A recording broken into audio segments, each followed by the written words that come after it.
Hello. Some past recent probing Paul video. There was a question directed towards me, right? And the joke around. I responded through his video and all that stuff, and from that video, I got a lot of new Twitter followers and new subscribers to my channel and all that stuff. So thank you. Appreciate that a lot. As always, my Twitter is open for you guys to ask me whatever you guys want, or you guys leave comments on my videos, or whatever. A question I got on my Twitter, and one of the comment questions is basically, where do me and Paul get the music from that we use, right? The short answer is basically we go to epidemicsounds.com. So that's literally the quick answer, right? Now, before you go off logging into creating an account with these guys and all that, I got a few personal things to say about the current situation of music and the whole copyright situation on YouTube, right? I saw this tweet going around. Basically, this content creator, he had like a good chunk of his videos copyrighted, right? And like the situation is that, from my understanding, the music that he used on his videos, he did have written permission from the artist to use the songs. However, the song uses a sample that has been picked up by Warner Bros. Content, ID bot, so being claimed for a sample, not the song, right? So there's a lot of shit with the technology that, it can fuck you over if you're not careful, right? He,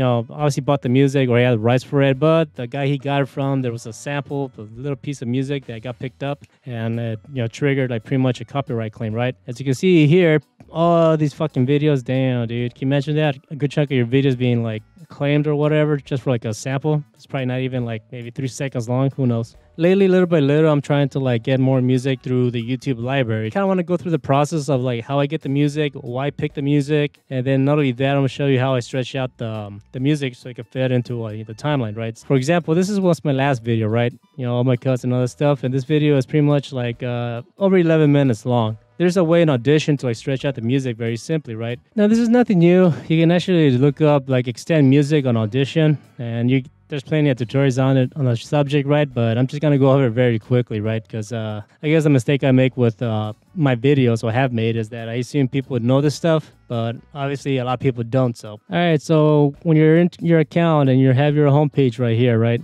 The first thing you want to do is go to YouTube Studio. From here, you want to go to other features, right? And you go down here to audio library, click on that. And this is pretty much what you want. When it comes to music, I feel that getting music that kind of reflects you actually is kind of the right way to go, right? Duration, it doesn't matter. Instrument, don't matter. Mood. When it comes to moods, I usually pick funky, right? Kind of like a happy mellow beat, right?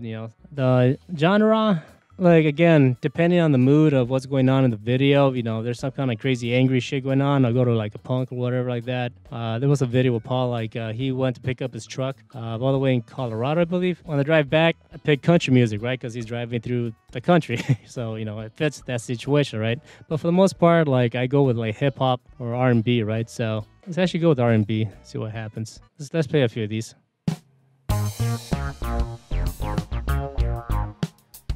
So that one's kind of like fun, kind of like a little playful type of shit. I should like that.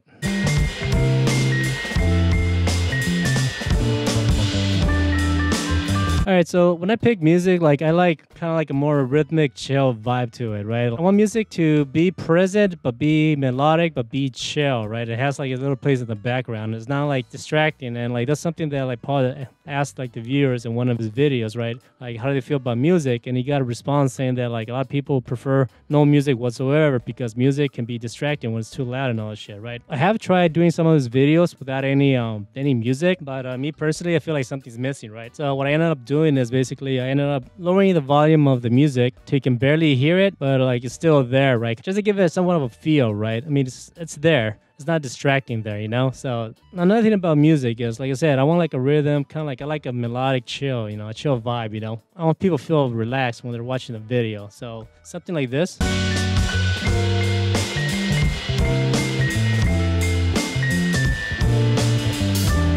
All right, so the cool thing about this song is, let's go to Premiere Pro. I'll have a link in the description. I'll show you how I clean up audio, right? But in the dialogue, I add a low pass and a high pass, right? So basically what I'm doing here is I'm cutting out a lot of like low frequencies, which is kind of like the bass area. and I'm cutting out any little high frequencies that is not necessary, right? The audio where I speak exists between these 2 points, right? Everything else gets cut out here because we don't need it. So the important thing about that is basically, since in this case, see like a lot of bass here, I removed that section of my voice, of my mic. That way, like the bass rhythm that the music has, it's open to be here. It's not being mixed with any low frequencies that exist in this area, right? So it can get muddy. It sounds like shit. Same thing up here, right? Any high beats, the little tings or whatever, it's gonna be up here in the high area. So if we listen to the music,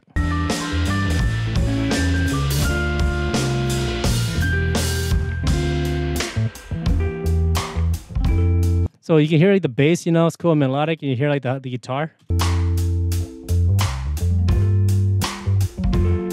Sounds pretty sick, right? So the bass is gonna exist more in this area, and like I said, I cleaned it up so like the bass is gonna be more noticeable. The high pitch sounds, like I cleaned up this area here, so it's gonna be more noticeable. It sounds cleaner, right? So that's why it's important to like clean up your audio. Again, I have the link in the description. Check out that video. All right, so I like the song actually, so I'm gonna download this guy. Downloaded the song. Here's the song we got. So I'm gonna open Audition and I'm gonna drop it in here, and I'm gonna extend the song to fit more of like my timeline, because as we can see here, I need a song that kind of like goes over like 11 minutes, right, to fill up this whole area. So I'll go back to Audition. Now I'm gonna click and drag the new song in this area over here for the data into the files. I'm gonna click multi-track. So you gotta save like the file, right? So usually keep like the originals in one folder, and anything that gets extended, I'll just have it in another folder. That way I know it's extended and reuse it for next time, right? So select folder. Okay, now for the most part, songs from YouTube are usually at 44,100 hertz, right?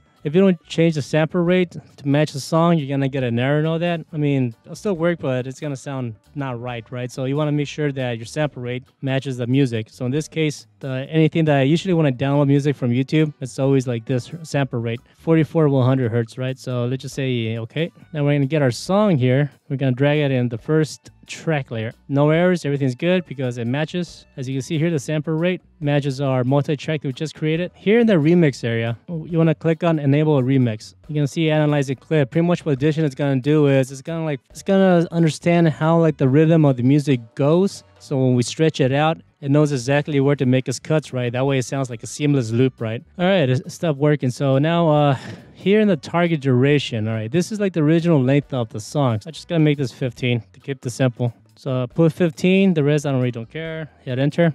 So if I zoom out, as you can see here, it stretched out the song. This little squiggly lines, I don't know, I think you see it. Let me see if we can zoom in a bit more. I don't know if you can see it or not, but see, there's like squiggly lines. That's pretty much where it made its cuts, right? There's a little transition area to extend the song, right? Once that is done, let's go to File, Export. And the cool thing is you can export this down to Premiere Pro.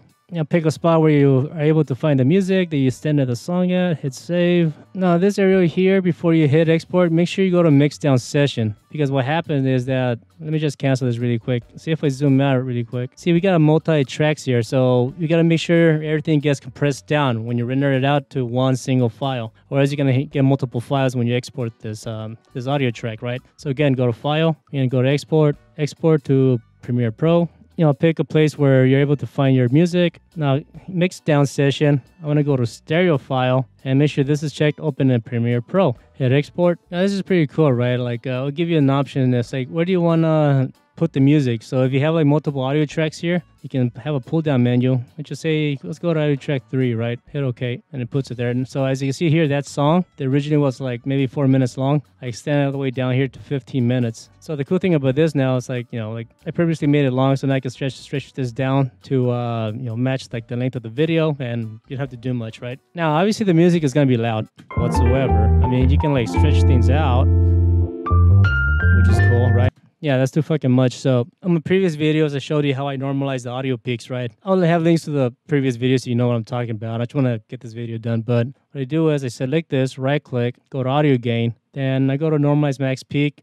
For the most part with the music, I go to -30, right? But again, you cannot grab a tab and move it somewhere else, however you want. So that's one thing that's kind of a bummer. Another thing that I don't like is basically that when I'm editing, I usually have 3 monitors, right? My main Now, like, they could be a little too loud for some people still, so, like, I'll just have, I'll say, like, -35. lower it a bit more. Monitor is right in front of me. That's the one that has like the best, color output. That one when I'm color correcting is what I use, right? Along with a bunch of other windows. I have another monitor to my left.